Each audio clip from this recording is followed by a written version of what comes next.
మీ కుటుంబ శాంతి, ఆరోగ్యం, ఆర్థిక అభివృద్ధి కోసం రుద్రాక్ష మహాపూజలో తప్పక పాల్గొనండి. ఇప్పుడే నమోదు చేసుకోండి.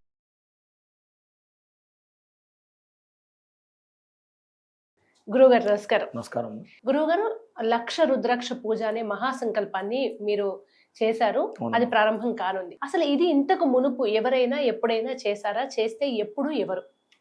ఈ లక్ష రుద్రాక్షల పూజ అనేటటువంటిది లక్ష సంఖ్యాక వ్రతములు అని 108 వ్రతాలు ఉన్నాయి. ఆ 108 వ్రతాల్లో ఈ లక్ష రుద్రాక్షల పూజ అనేటటువంటిది ఈ వ్రతం. దీన్ని మనం పూజగా కాకుండా వాస్తవంగా వ్రతంగానే పరిగణించాలి. అయితే మనం లక్ష బిల్వార్చన చేస్తాం, అలాగే లక్ష తులసి ఆరాధన చేస్తాం, లక్ష తమలపాకుల పూజ చేస్తాం. ఇవన్నీ కూడా పురాణాల నుంచి ఉన్నవే, ఎవరో క్రియేట్ చేసినవి. ఇప్పటికిప్పుడు మనం ఏదో కమర్షియల్ కోసం ఇతరత్ర మనం క్రియేట్ చేసుకున్నవి కాదు. పురాణాల నుంచి కూడా వేదాలలోనూ వాటిల్లోనూ వీటి యొక్క శక్తిని వాళ్ళు పైకి చెప్పి ఆ శక్తిని అందరూ కూడా ప్రకటించి ఇది ఇన్నిసార్లు పూజ చేస్తే ఈ ఫలితం కలుగుతుంది అనేటటువంటి సంకల్పంతో మహర్షులు పూర్వం నుంచి కూడా వాళ్ళు చెప్పి వాళ్ళు ఆచరింపజేసి శుభాలను కలిగించి దానికి ఉదాహరణగా కూడా అందరికీ చూపించి ఈ వ్రతాన్ని ముందుకు తీసుకొస్తూ ఉన్నారు. అలా లక్ష సంఖ్యాక వ్రతాలలో ఈ లక్ష రుద్రాక్షల పూజ అనేటటువంటిది కూడా ఒకటి.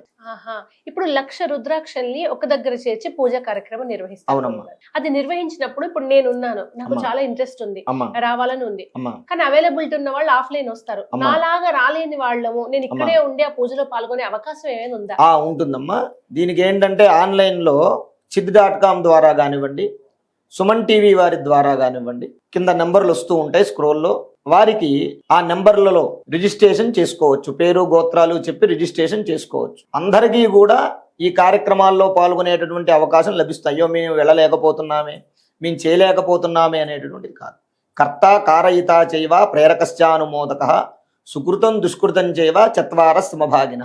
అంటే చేసేవారికి, చేయించేవారికి, చూసేవారికి మేమున్నాం, మీరు చెయ్యండి అనేటటువంటి నలుగురికి కూడా, దాంట్లో ఎవరైతే భాగస్వాములు ఉంటారో వారందరికీ కూడా ఈ యొక్క రుద్రాక్షల పూజ యొక్క ఫలితం సమానంగా దక్కుతుంది. అరే అక్కడ వెళ్ళిన వాళ్ళకి 100% ఫలితం వస్తుంది, మేము వెళ్ళలేకపోతున్నాం కదా అనేటటువంటి బాధ అవసరం లేదు. ఇప్పుడు లక్ష రుద్రాక్షలకి 1,00,000 మందికి మాత్రమే అనుమతి ఉందా? అలా ఏం లేదమ్మా. ఇంకా ఎక్కువ చేసినా సరే వారి వారి యొక్క అదృష్టాన్ని బట్టి భగవంతుడి యొక్క ఆరాధనలో లక్ష రుద్రాక్షల పూజలో మన గోత్రము పేరు చెప్పాలి అంటే పూర్వజన్మ సుకృతం ఉండాలి. ముందు మన కర్మ ఫలం, మనకున్న దారిద్ర్యం నివారణమయ్యే యోగం ఉంటేనే దాంట్లో గోత్రాలు నామాలు మనం నమోదు చేసుకోగలం. కాబట్టి 1,00,000 సంఖ్య అనేటటువంటిది ఏమీ లేదు. అంతకుమించి 10 లక్షల మంది రాయించినా సరే అందరి పేర్లు గోత్రాలతోటి చేయిస్తాం, అలాంటిది ఏమీ లేదు. తర్వాత చాలా మంది భక్తులకి అక్కడ పూజ జరిగిన ఆ రుద్రాక్ష మా ఇంటికి వస్తే బాగుండని ఒక చిన్న ఆశ ఉంటుంది. ఆ అవకాశం ఏమైనా మీరు భక్తులకి? తప్పకుండా.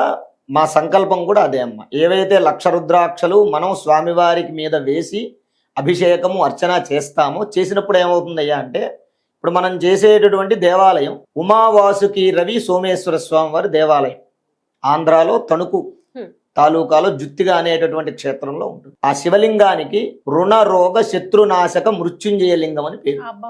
దానికి రుణ బాధలు కానివ్వండి, రోగ బాధలు కానివ్వండి, అకాల మృత్యు బాధలు కానివ్వండి, వాటిలో ఎవరైతే ఉంటారో శత్రు బాధలు అంటే కోర్టు సమస్యలు, ఇతరత్ర వేరేటటువంటి బంధుమిత్రుల దగ్గర వాళ్ళ నుంచి కొద్దిగా ఇబ్బందులు, ఇటువంటి బాధల్లో ఉన్నవారు గనక ఈ శివలింగాన్ని మనసా వాచా కర్మణ అర్చన చేస్తే, పూజిస్తే, అభిషేకం చేస్తే వారికి ఆ బాధలు తొలగిపోతాయి. ఈ శివాలయం ఇప్పటిది కాదు. ఈ శివలింగం యొక్క ఆయుష్ సుమారు 1,80,00,000 సంవత్సరాల నాటి శివలింగం. ఇంకా రాములు వారు జన్మించలేదు ఈ శివలింగం ఉద్భవించినప్పుడు.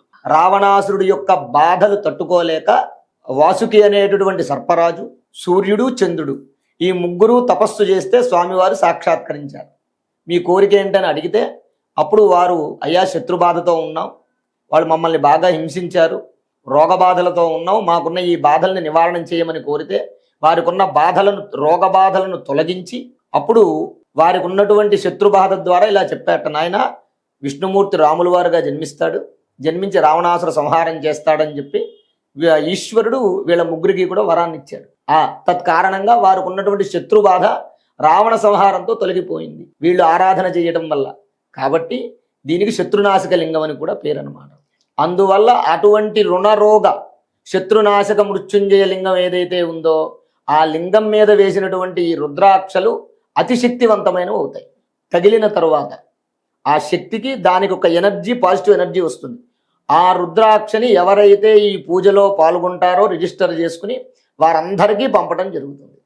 వారు ధరించడం వల్ల ఆ పరమేశ్వరుడు యొక్క శక్తి వారి ఎందుండి వారిని, వారి కుటుంబాన్ని ఎల్లప్పుడూ కాపాడుతుంది. ఆ పూజ తేదీ సమయాన్ని ఒక్కసారి మీ అమ్మా, జూన్ 13వ తారీఖు అధిక జ్యేష్ఠ మాసంలో వచ్చేటటువంటి మాస శివరాత్రి రోజున ఈ యొక్క కార్యక్రమం చేస్తుంది. అలాగే గురువు గారు, ఒక కుటుంబంలో భార్య భర్త, ఇద్దరు పిల్లలు, నలుగురు ఉన్నారు అనుకోండి. ఎవరైనా ఒకరు వచ్చినా సరిపోతుందా? సకుటుంబ సమేతంగా రావాల్సి ఉంటుంది? సకుటుంబ సపరివార సమేతంగా వీలైతే వస్తే మంచిది. ఒకవేళ రాని పక్షంలో కుటుంబ సభ్యుల్లో ఏ ఒక్కరు వచ్చినా సరే ఆ పూజలో పాల్గొనేటటువంటి అవకాశం కల్పిస్తాం తప్పకుండా. ఇప్పుడు భార్య భర్తల్లో మన ఆడియన్స్ ఎక్కువగా మహిళలు చూస్తూ ఉంటారు. భర్త బిజీ ఉండి రాలేమంటారు, భార్య రావచ్చా? వస్తే మామూలుగా కండువా ధరించి పూజలో కూర్చుంటారు కదా, ఆ వివరాలు. తప్పకుండా అమ్మ. విషయం ఏంటయ్యా అంటే, ఒకవేళ గనక భర్త రాకపోతే భార్య తప్పనిసరిగా రావచ్చు. ఇక్కడ మనం చేసేది శివారాధన, పరమేశ్వరుడు యొక్క ఆరాధన. శివశక్త్యా యుక్తో, శివుడు శక్తి రెండు వేరు కాదు, ఇద్దరు అర్ధనారీశ్వర స్వరూపంగా ఉంటారు. ఏ కారణం చేతైనా భర్త రాకపోతే భార్య వచ్చి కూర్చుని చక్కగా కండువా వేసుకుని వచ్చి కూర్చుని ఆ పూజలో పాల్గొని స్వామివారి యొక్క అనుగ్రహాన్ని పొందొచ్చు. ధన్యవాదాలు. ధన్యవాదాలమ్మా.